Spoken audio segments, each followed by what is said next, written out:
2, 1. President Trump brings home 5 Americans from North Korea. Israel is attacked by Iran. Israel fires back. Will there be war in the Middle East? We'll talk about all of it. I'm Ben Shapiro. This is the Ben Shapiro Show.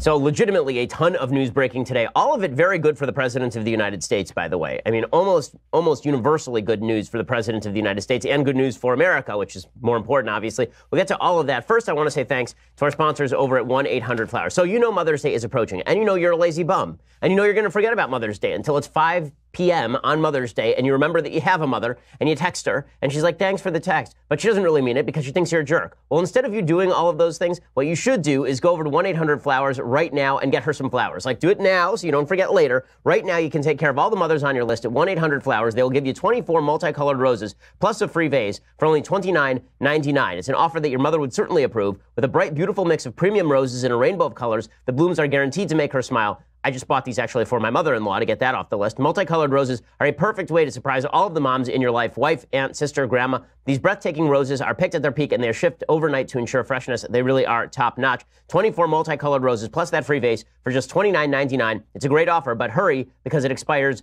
today, because today is indeed Thursday. So pick your delivery date. 1-800-Flowers will handle the rest. Don't put it off. Order today. 1-800-Flowers.com. Again, 1-800-Flowers.com/Shapiro, and you get that special deal, the 24 multicolored roses plus the free vase for just $29.99. That's 1-800-Flowers.com/Shapiro. 1-800-Flowers.com/Shapiro. Again, the offer ends today, Thursday. All right, so a lot of news breaking.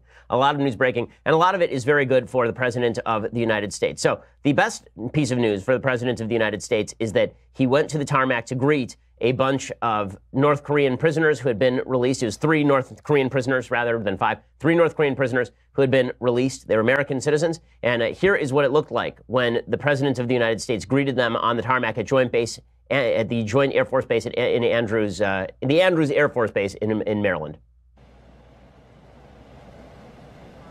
Okay, so you can just see him greeting these guys as they get off the plane. And it is, in fact, a pretty amazing thing. Now, Trump went on, he talked to the press, he did what Trump always does, right? And it's just the best of Trump, right? So Trump gets these guys out, right? I mean, these guys are released, they come back. Trump says now that he's going to meet directly with Kim Jong-un on June 12th, so that is coming up in the very near future, and we'll have to keep an eye on that, obviously. We don't know how those negotiations are going to go, but all of these guys thanked President Trump for getting them out. Trump then proceeded to go out there and brag about the ratings that he was getting at 2 a.m.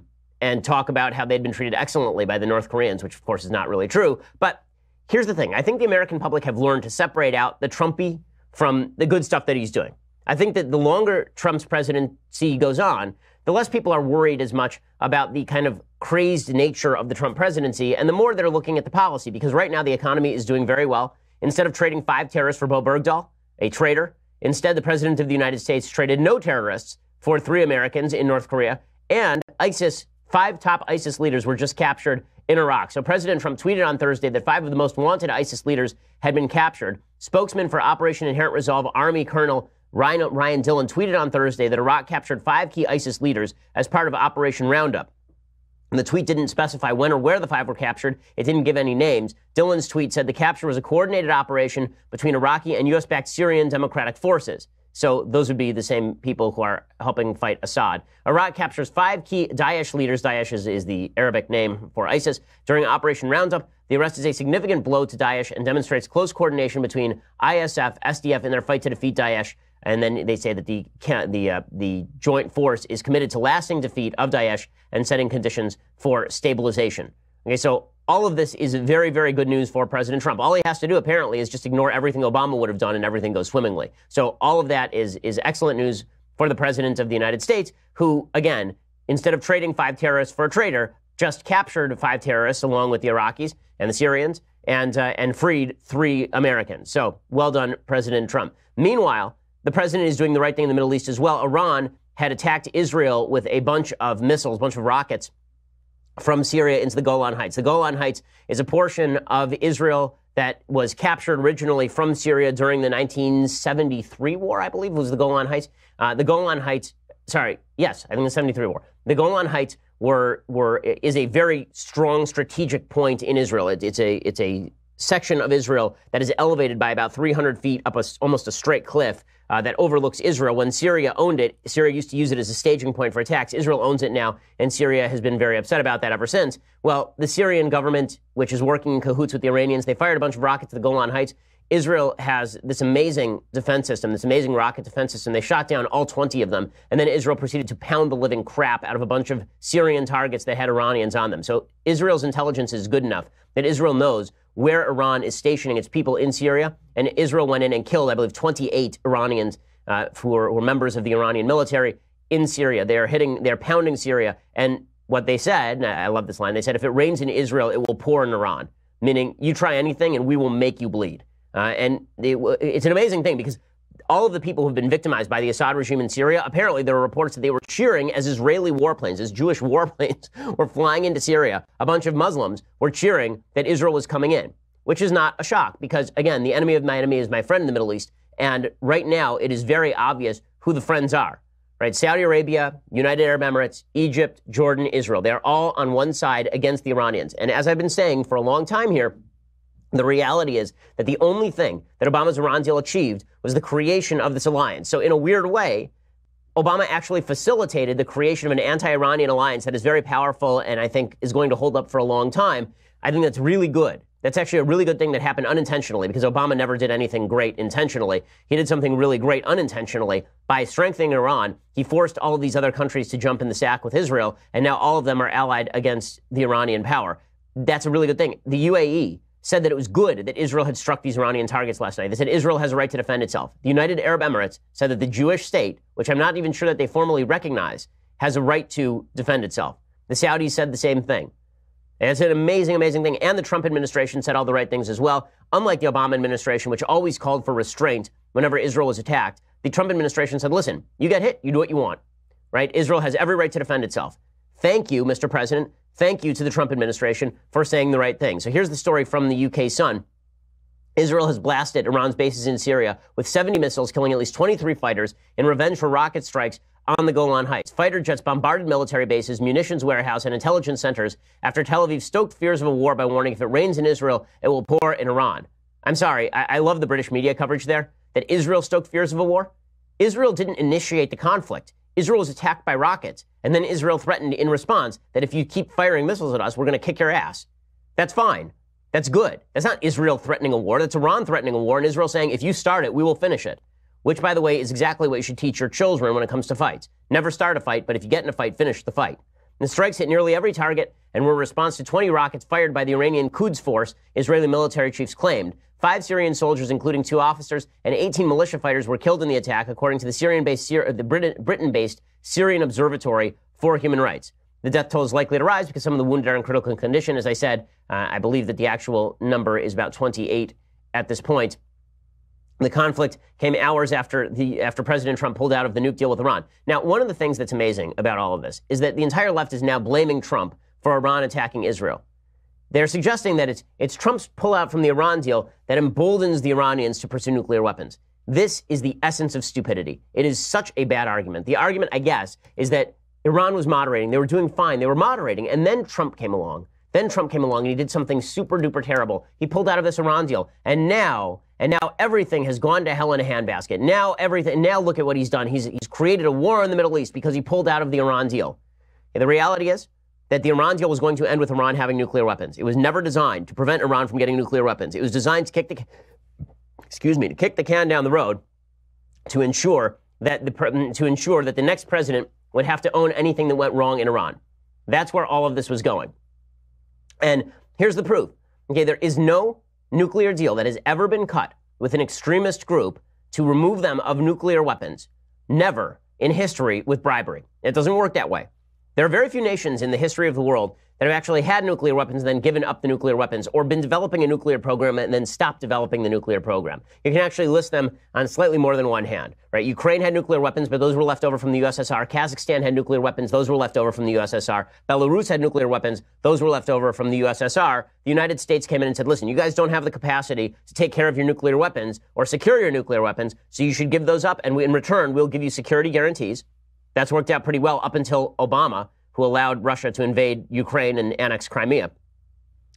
The only two nations that actually developed nuclear weapons or were in the process of developing nuclear weapons and gave them up were South Africa in 1993 and Libya in 2003, right? Those are the only two nations that had active nuclear programs who gave up their nuclear weapons and just said no. Okay, and the reasons they gave up those nuclear weapons were not because the United States came to them and said, we will bribe you to give up your nuclear weapons. The reason they gave up their nuclear weapons is that those countries preemptively gave up their nuclear weapons knowing that there would be consequences if they did not. In other words, the countries themselves moderated.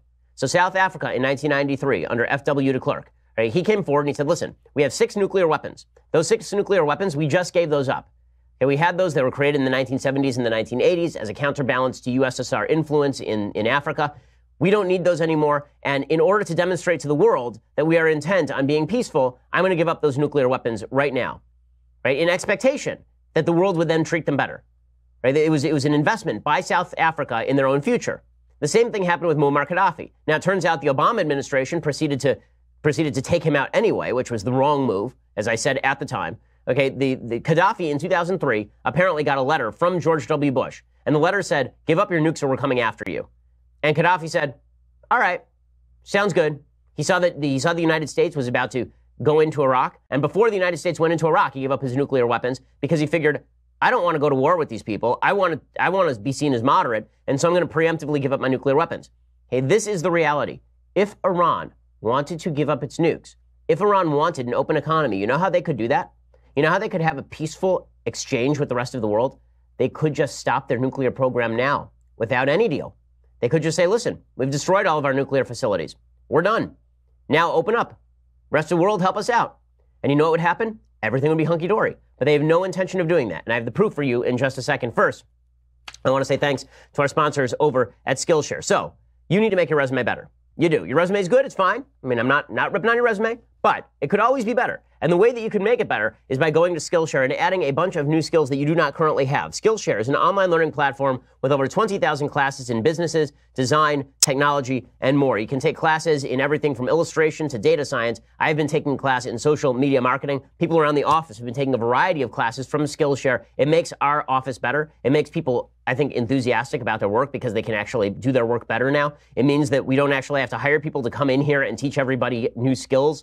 When we need people to pick something up, we just go to Skillshare and we learn about it. Whether you're trying to deepen your professional skill set or start a side hustle or explore a new passion, Skillshare is for you and it's there for your business as well. So join the millions of students already learning on Skillshare today with a special offer just for my listeners. You get 2 months of Skillshare for just 99 cents. So again, 2 months of unlimited access to over 20,000 classes for just 99 cents. To sign up, go to Skillshare.com/Shapiro. That's Skillshare.com/Shapiro to start that 2 months right now. Skillshare.com/Shapiro. Use that /Shapiro so that they know that we sent you. All right, so here is the proof that Iran has no intention of giving up its nuclear program or its nuclear weapons. Again, all they would have to do is just give it up. There doesn't have to be a deal. If they want to be part of the family of nations, all they have to do is stop funding terrorism all over the world. But they're not going to do that. They're not interested in doing that. They forcibly oppose doing that.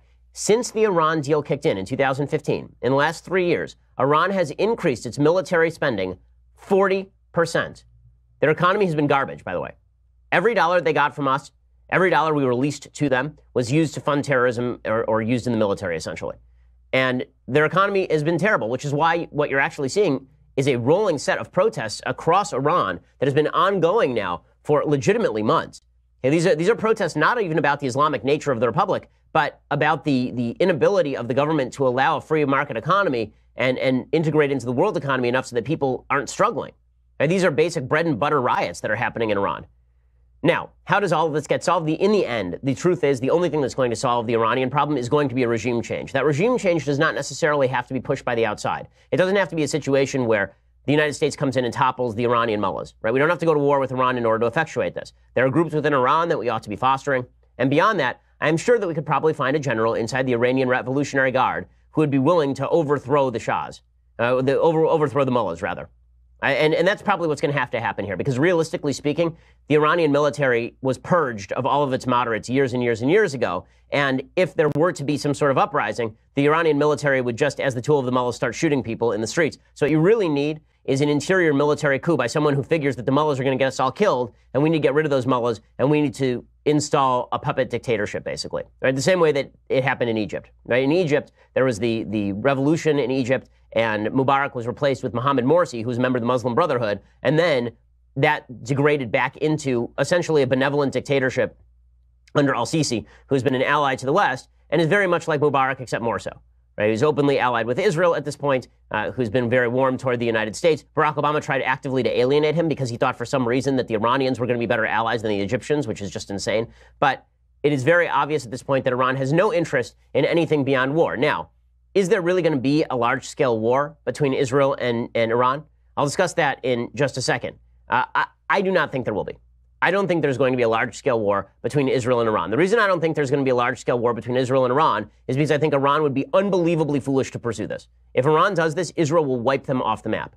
Okay, Israel, using Saudi airspace in an alliance with the Egyptians and the Jordanians, will take out their facilities and topple the regime. Okay, the Israelis do have the capacity to decapitate the regime. The question is whether Israel wants to incur the casualties that will happen as a result of that, because Iran obviously does have ballistic weapons technology. Iran does have terrorist groups all surrounding Israel, Hezbollah to Israel's north, Hamas to Israel's south, and Syria to Israel's sort of northeast. You know, the fact is that Israel, if it had to fight a war, would win a war, but it would be a bloody war. It could draw in countries like Turkey to try and save the Iranians, which would be weird because Turkey really hates Iran. But as a counterbalance to Israel, they might do it.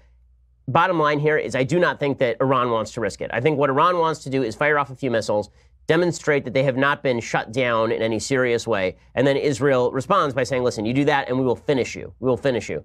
Because here's the truth of it. Everybody knows that if things really get bad, if Iran launches a full-scale war and it's Iran versus Saudi Arabia and Israel and Egypt, that the United States Air Force alone would do unbelievable damage to the Iranian military. So I don't want Iran going to war. I don't want Israel going to war. I don't want the United States going to war. But if there is going to be a war between Israel and Iran, I know that Israel knows that they've got to do it now. They can't wait until Iran has a nuclear weapon because that changes the dynamics on the ground. Beyond that, there are other measures that can be taken, including a reinstitution of sanctions that can do serious damage to the regime. Trump has now warned Iran. He says, do not restart your nuclear weapons program.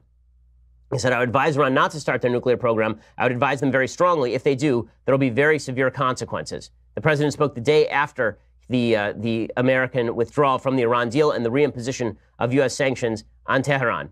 And then Trump said, Iran will come back and say, we don't want to negotiate. And of course, they're going to say that. And if I were in their position, I'd say that too for the first couple of months. We're not going to negotiate. But they'll negotiate, or something will happen. And hopefully that won't be the case. You know, I think that a lot of the success that Trump is seeing on the foreign policy front is pretty simple and pretty interesting. So Trump has a perspective on the world. Trump's perspective on the world is that every interaction is a win-lose interaction. That in every interaction there is a winner and there is a loser. It is a zero-sum game. There's never a win-win situation. So in economics and trade, there are people who win and there are people who lose. Now, he's wrong about that on trade. But on foreign policy, he is not wrong. Okay, the reality is that there are very few win-win situations in foreign policy. Usually there is a winner and usually there is a loser. Barack Obama didn't believe that. He believed in the family of nations, and it's a cooperative thing, and if we all get together and we get in a room and we talk about it, we'll put all of our differences aside and we'll move forward. That's really not the way that international relations work. The way international relations work is that nations have interests. Where they have commonality of interest, they ally. Where they do not have commonality of interest, they conflict. It's really that simple. And Trump gets that. Trump gets that better than Obama ever did. Trump understands that when Iran gains power, that means that Saudi Arabia has lost power. He understands that when Iran increases its regional influence, it means that Israel is endangered. He understands that when North Korea increases its power, then that means that South Korea is losing its power, and by extension, the United States is losing power in an ally. Trump gets that far better than Obama ever did. Obama had this very complex realpolitik view of the world, but his realpolitik was not realistic. It was not real, and it was not politics. Right? It was actually just a view of the world that was rosy in the extreme. Well, perhaps our behavior can change Iran. You know, like the abused girlfriend who keeps going back to the boyfriend thinking she's going to change him. That's how Obama was with Iran. Well, if we go back, maybe they will moderate, and they can be a moderate influence on the region. I mean, look at the history of Iran. Look at how Iran was actually one of the great forebears of civilization. All of that's true, but it ain't true now, and hadn't been true since 1979. And the fact that Barack Obama was willing to forward the ambitions of the mullahs in order to pursue his utopian vision of a counterbalance to Israel in the Middle East in the presence of Iran, not only was it idiotic, it actually ended up doing severe damage and killing a lot of people. So, good for President Trump for driving against that. And again, there's a reason that he's winning all of these victories. I hope that he takes that same perspective to negotiations with North Korea. I hope that he does not, I hope that he's not soothed by North Korean assurances. I hope that he requires actual hard evidence that they are going to disarm. If he does that, you got to give the man unbelievable credit. You got to give him a lot of credit. I'm giving him credit right now for freeing the North Korean prisoners. The prisoners of North Korea. I'm giving him credit for pulling out of the Iran deal. Again, I think the strongest part of Trump's presidency has been on policy, obviously. The weakest part has been a lot of the personal scandal. And in just a second, I want to talk about the personal scandal and whether it influences President Trump in any serious way. I have my doubts that it influences Trump in any real way. But first, I want to say thanks to our sponsors over at Blue Apron. So, Blue Apron is the place to go, the #1 fresh ingredient and recipe delivery service in the country.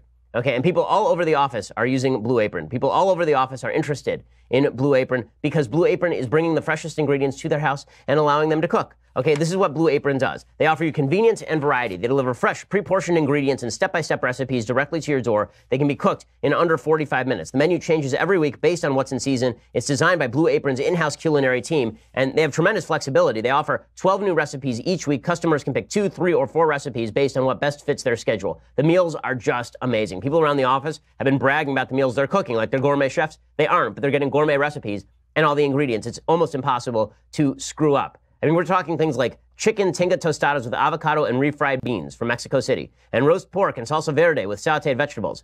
Okay, then I can't do the pork? Sounds great. Okay, beef empanadas with roasted sweet potatoes and creamy zucchini. Right? All of these recipes sound incredible because I'm sure they are incredible. People at the office have been bragging about what they've been cooking. This week, get your first 3 meals free at blueapron.com/Shapiro. Check out this week's menu again. Get your first 3 meals for free at blueapron.com/Shapiro, blueapron.com/Shapiro. Blue Apron is indeed a better way to cook. Okay, so meanwhile, the latest on Michael Cohen and the Trump team. So the policy of the Trump administration is seeing tremendous success. They're seeing incredible success. The tax cuts have helped spur the economy. The economy continues to boom. On foreign policy, North Korea looks like it is backing away from its militant stand. That's not all due to President Trump, and we haven't seen what the conclusion of that negotiation will look like, but Trump gets a lot of credit. On Iran, Trump is doing the right thing, and an alliance is now being formed between countries that you thought would never ally.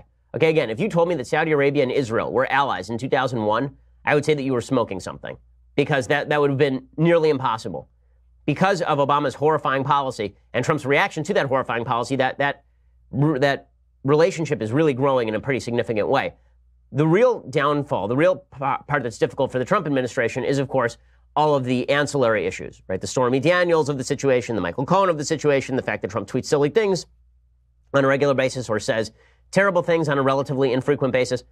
Okay, here's the latest on the Michael Cohen saga. Okay, so according to, I believe this report is from the Washington Post, President Trump has been sworn into office, and his personal attorney, Michael Cohen, saw a golden opportunity. From his perch in a law office on the 23rd floor of New York's Rockefeller Center, Cohen pitched potential clients on his close association with Trump, noting that he was still the president's lawyer, according to associates. He showed photos of himself with Trump. He mentioned how frequently they spoke, even asking people to share news articles describing him as the president's fixer. "I'm crushing it," he said, according to an associate who spoke to him in the summer of 2017. Details this week emerged how quickly Cohen leveraged his role as Trump's personal attorney, developing a lucrative sideline as a consultant to companies eager for insight into how to navigate the new administration. The rapid flow of millions of dollars to Cohen shows the rush by corporations unable to rely on the influence of Washington's traditional lobbying class in dealing with the new populist outsider president to lock in relationships with Trump's inner circle. The company cited a range of reasons for hiring Cohen. A Korean defense company competed for a U.S. contract and said it paid him $150,000 to advise it on accounting practices.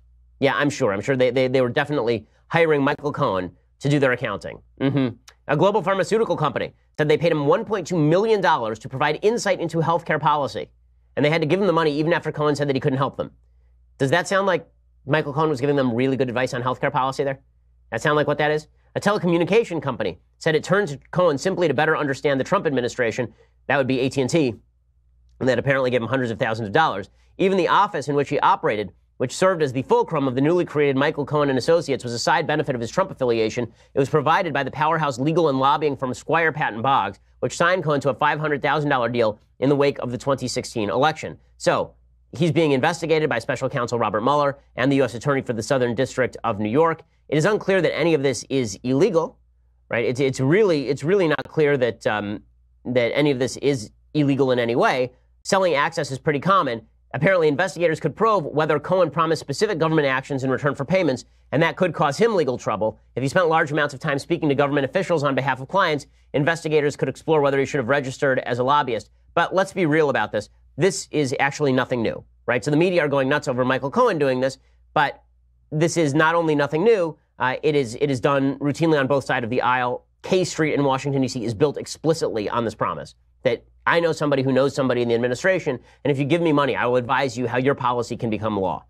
And the lobbying industry is really bad. Now, one of the answers to the lobbying industry that's been put forward by a lot of folks on the left is, what if we just restrict the amount of money in politics? What if we just prevent people from being paid to be lobbyists, for example?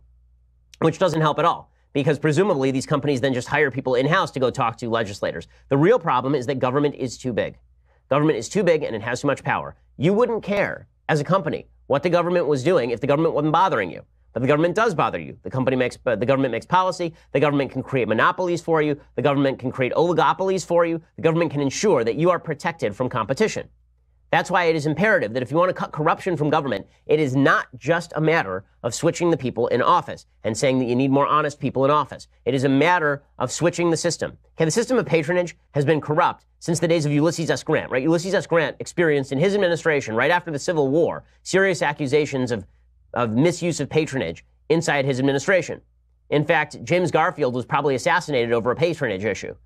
Okay, this sort of stuff happened a lot. Corruption is endemic to big government. And the bigger the government grows, the more corruption there is. Now, what does this say about Trump? The answer is not much. We don't know what Michael Cohen actually made Trump do or tried to get Trump to do. We don't know that Trump approved any of this stuff. Rudy Giuliani said this morning that Trump didn't know that Michael Cohen was being paid all of this money in the first place. That's, I think, quite likely. I think that it's probable that Cohen probably said to Trump something like, man, I'm just making bank off the fact that you and I are friends. And Trump probably laughed and said, ah, ha, ha, ha, ha. I'm sure that's true. Okay, that's not the same thing as Cohen actually doing something corrupt or Trump actually doing something corrupt in the legal sense, right? In the typical sense, it's certainly Cohen doing something corrupt. Give me hundreds of thousands of dollars and I will attempt to influence someone is not the best way of doing business. But it's not law violation. And the attempt to kind of smear Trump with Cohen, I think that, again, the evidence is not in. There's a lot of speculation going on right now about Trump. There are a lot of dots that have not yet been connected. And I think it's a mistake for the media to jump to conclusions on that. Now, okay, so in other news, yesterday was a good day for Gina Haspel. Gina Haspel is, of course, President Trump's nominee for CIA director.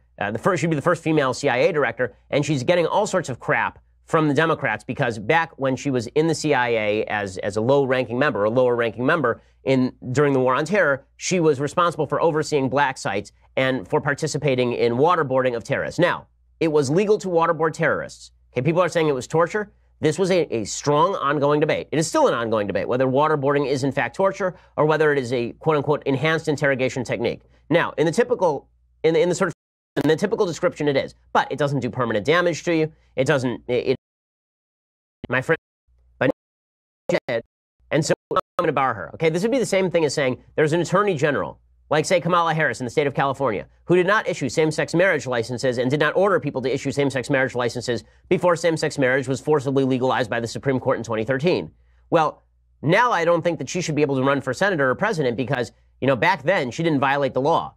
Well, I'm confused. Like, Gina Haspel was doing her job at the time. And we're not talking about a Nuremberg situation here, okay? We're not talking about you're gassing people. We're not talking about you're shooting innocent people. And therefore you have an obligation to stop. We are talking about torturing or waterboarding, not even torturing, waterboarding some of the worst people on planet Earth, including Khalid Sheikh Mohammed, in situations in which you are attempting to gain all sorts of information that can be used to stop further terrorist attacks. And we do know that Khalid Sheikh Mohammed, who has waterboarded a ton of times, he actually gave up actionable intelligence to the U.S. intelligence community. So in just a second, I'm going to show you the exchanges between Gina Haspel and the Democrats, because I think that they do go to show what exactly the Democrats think of the reality of difficulties in foreign policy. First, I want to say thank you to some brand new sponsors. These are the folks over at Uncharted Supply Company. So this is really cool stuff. They've designed a survival system to help you act quickly and confidently when the unexpected happens. 95% of all survival situations are resolved in 72 hours. So the question is, what are you going to do for those 72 hours to ensure your survival? Now, what they provide is not just great for in case there's an earthquake and now you need that kit. It's great for camping. So one of the people at the office, Jess, right? Jess actually has one of their big packs from Uncharted Supply Company. She told me this morning it is just unbelievable. She said it is great. She said her boyfriend actually keeps it by the door as the go bag because it is that good. She was raving about it this morning. It's curated by survival experts. So what's in it? They have a 72 survival system, 72 piece in the kit, organized, back close to your body. It is lightweight. It only weighs 11.5 pounds. Okay, this is the solution to a lot of your emergency needs. Check it out. My listeners get $50 off at unchartedsupplyco.com when you use promo code Shapiro at checkout.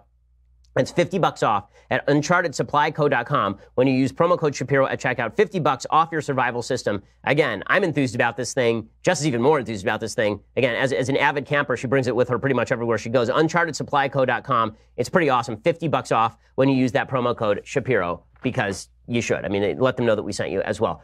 Okay, in just a second, I'm going to continue with the Gina Haspel story. Plus, I want to talk a little bit about how Republicans can win back young people, because I have a cover story in the Weekly Standard this week, and I want to talk a little bit about that. But first, you're going to have to go over to Daily Wire and subscribe. $9.99 a month gets you a subscription to my show, to Michael Knowles' show, to Andrew Klavan's show. You get all of those for $9.99 a month. It means that you not only get to see the rest of the show live when we broadcast it, but also you get to be part of our mailbag. So my mailbag is tomorrow, and it means that you get to be part of the conversation. So on Tuesday, May 15th at 5:30 p.m. Eastern, 2:30 p.m. Pacific, all your questions will be answered by the Daily Wire's own Michael Knowles. Why you think Michael Knowles actually knows anything is beyond me, but you can ask him, and then he'll sit there silently and stare at you, and that will provide you an answer. Alicia Krause will be there as well to host it, keep Knowles in line, which is not the easiest job in the world. This month's episode streams live on Daily Wire's YouTube and Facebook pages. It's free for everyone to watch. Only subscribers can actually ask the questions. To ask questions as a subscriber, log into our website, dailywire.com, head over to the conversation page to watch the live stream, and after that, just start typing into the Daily Wire chat box where Michael will answer questions as they come in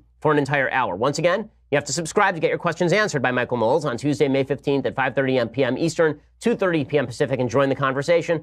Also, if you want to be part of my mailbag, that means that now you should subscribe. Go over. By the way, it really does help us when you subscribe. Get the annual subscription because it is cheaper than the monthly. And you get this, the Leftist Tears Hot or Cold Tumbler. It really does help us bring you the show and bring you new content, better content every day, trying to upgrade the way we do business here. Your subscription dollars do make a difference. I get lots of mail saying, how can we help? The answer is subscribe. That's the easiest way to help. Also, please subscribe over at Apple News. Apple News actually now distributes Daily Wire, so go check that out as well. We really appreciate it. Subscribe to iTunes, YouTube, leave us a review. We are the largest, fastest growing conservative podcast in the nation.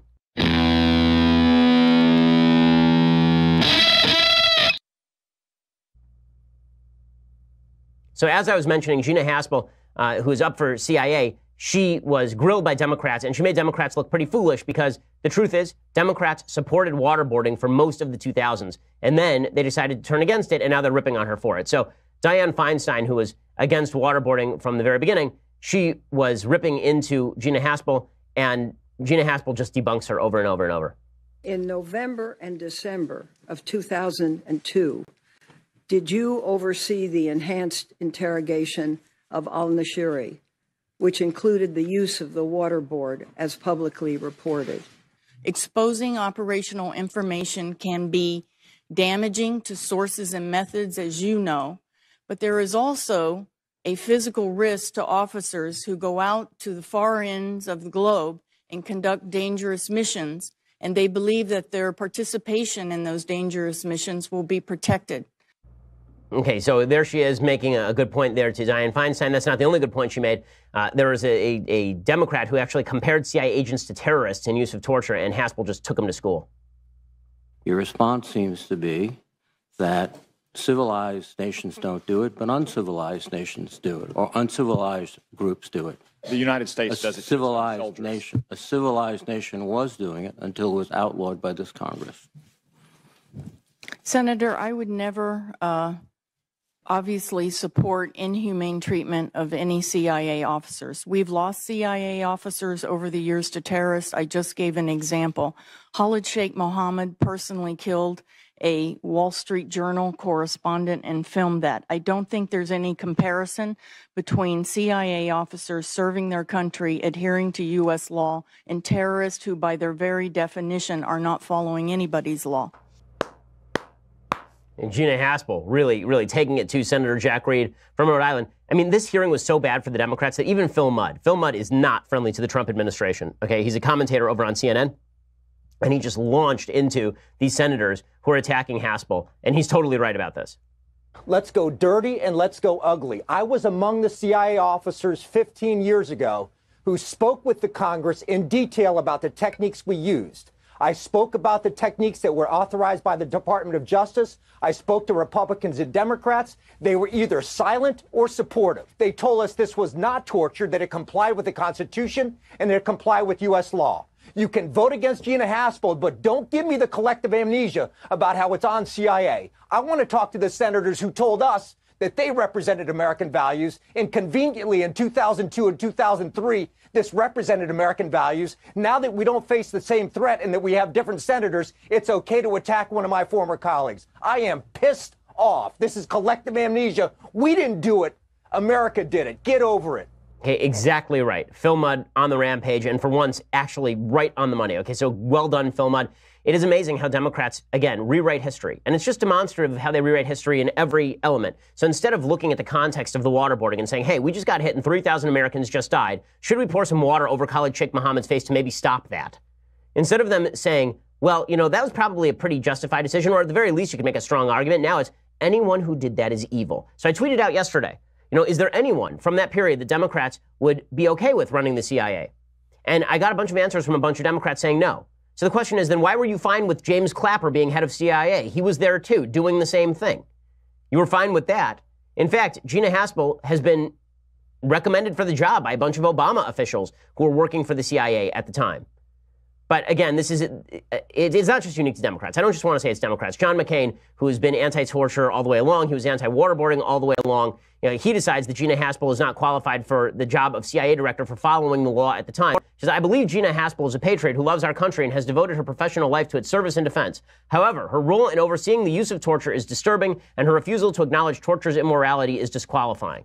Okay, so now we're at the point, it's the same point that we've come to with same-sex marriage, right? Where anybody who ever once said traditional marriage ought to be the law and same-sex marriage ought not to be the law is disqualified from public office, right? It flipped like 5 years ago. But now anyone who believed the opposite, which was the majority of the American public at the time, all those people are thrown out of the halls of good grace.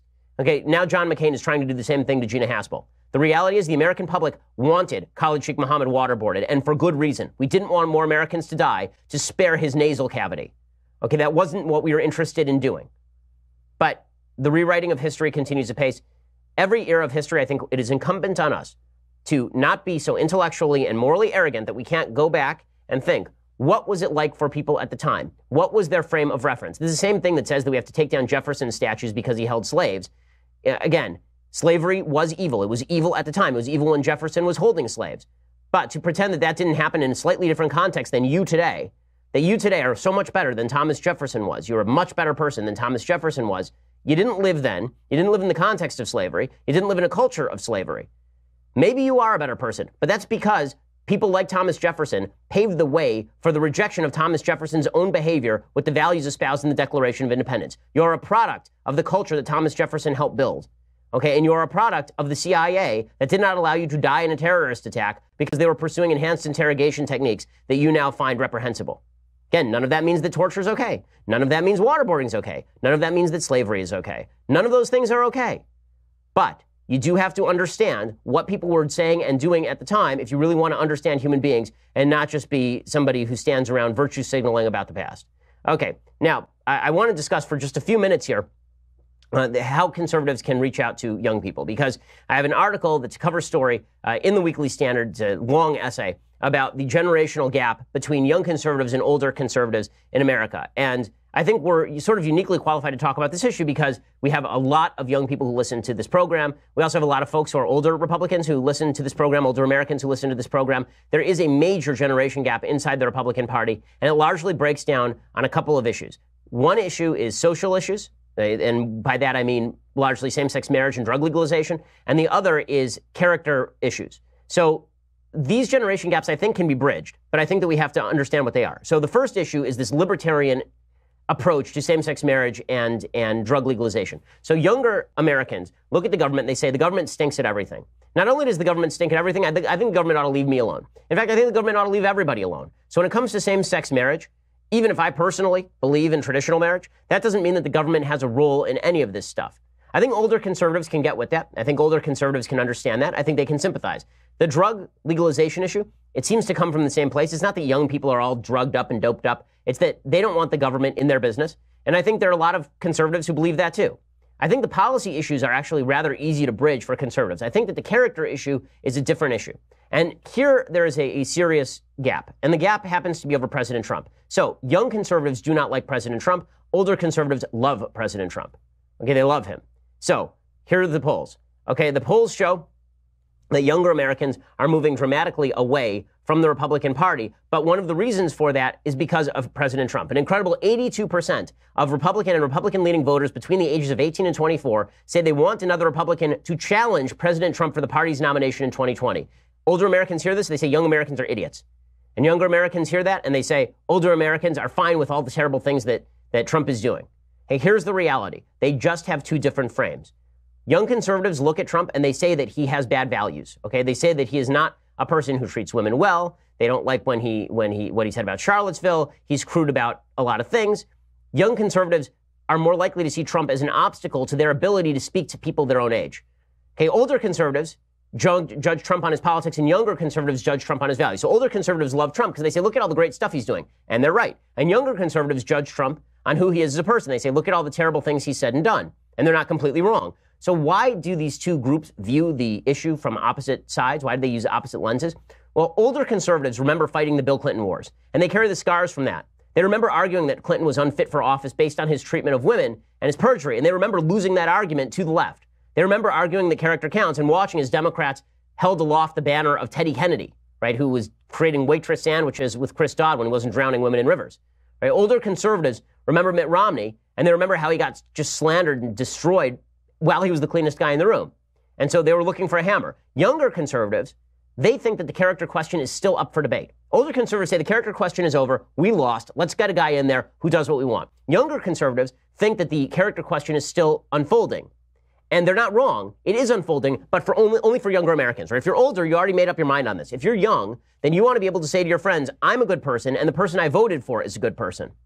Because you're still making up your mind on what character means. Right? Trump presents a serious problem for a lot of young conservatives who are trying to make the character argument in favor of the Republican Party. When you're young, you decide how you're going to vote based on character. As you get older, I think you start to vote more based on policy than character. Young conservatives didn't see the battle of 2016 as a battle in which character had already lost. They saw it as presenting a question about their own character. Were they willing to enthusiastically back a guy that they thought was a problem? And the answer, by and large, was no for young conservatives. Okay, so that's a serious gap. But again, I think that gap can be bridged. The way that gap is bridged is by older conservatives telling younger conservatives, listen, it's not that we think that Trump is amazing in terms of his personal character. We don't think that he's a God king or anything. We just like what he's doing.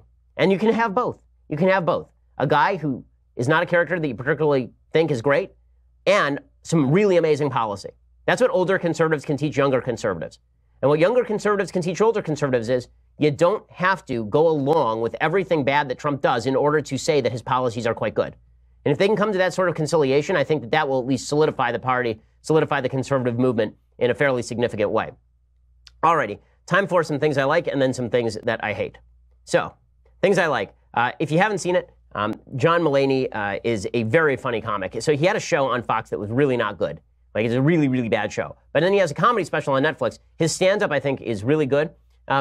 It's pretty clean. I would say, like, if he got rid of the cursing, it would be virtually 100% clean. There's like one joke in this whole thing that's really super dirty, but it's really not. It's not a particularly dirty performance. He gets political a little bit near the end of this. It's John Mulaney's Kid Gorgeous at Radio City. He's very, very talented. It's really funny. The first 40 minutes of this are really great. Once he gets to politics, it starts to go off the rails because he can't help himself. He starts off, with some jokes about President Trump that are fairly innocuous and kind of funny. And then he jumps into, President Obama was just the greatest. And you're like, oh, come on. You didn't have to go here. But overall, very, very funny guy.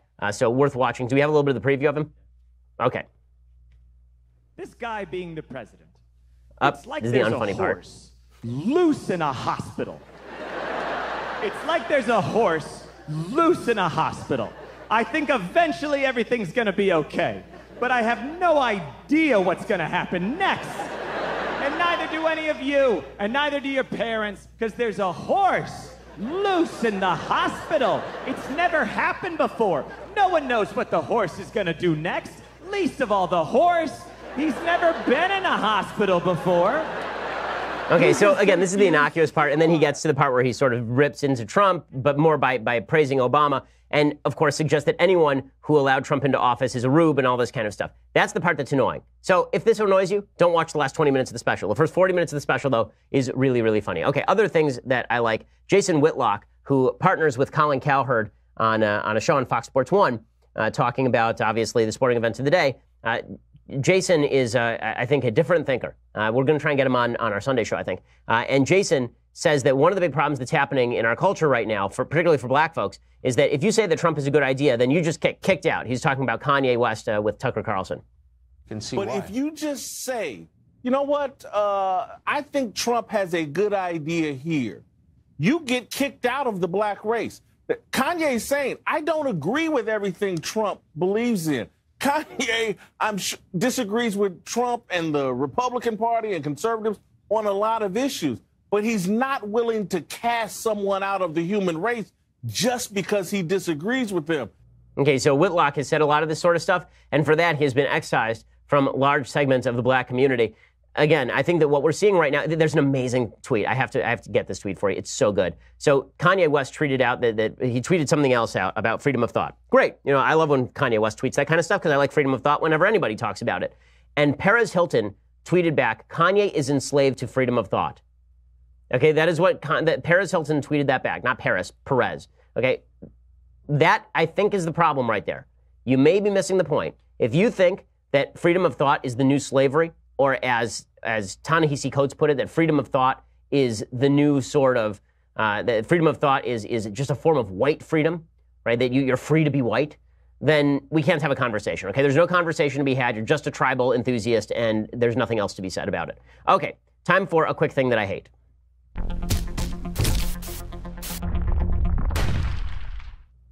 Alrighty, so there's a guy who is 104 years old. He's an Australian dude, and he plans to end his life in Switzerland today.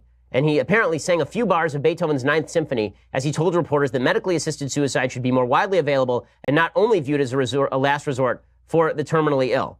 So he sounded sanguine. The British-born biologist's approaching death has led some people in the country where he came to die to question if they want to be known as the death country, right? So is it just going to become, you go to Switzerland because you want to kill yourself? I have to acknowledge the unspoken irony of the fact that this is now being considered a wonderful thing by the media. Okay, there's a movie called Soylent Green.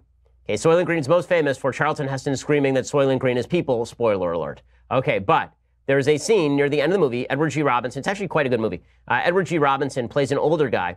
All the older people in this society are encouraged to have euthanasia. They're not sick, but the society encourages them that if you're feeling a little bit of pain or you're feeling old, you should just go kill yourself. So here's the irony, or at least the weirdness of it. This 104-year-old guy who's singing Beethoven's Ninth as he prepares to die, that is literally what happens in Soylent Green. Edward G. Robinson literally lies there as they play Beethoven's Seventh Symphony, the Pastoral, or his Sixth Symphony, rather, the Pastoral, and he literally dies listening to Beethoven. And this is it's a horror movie from the 1970s, but now it's a wonderful thing.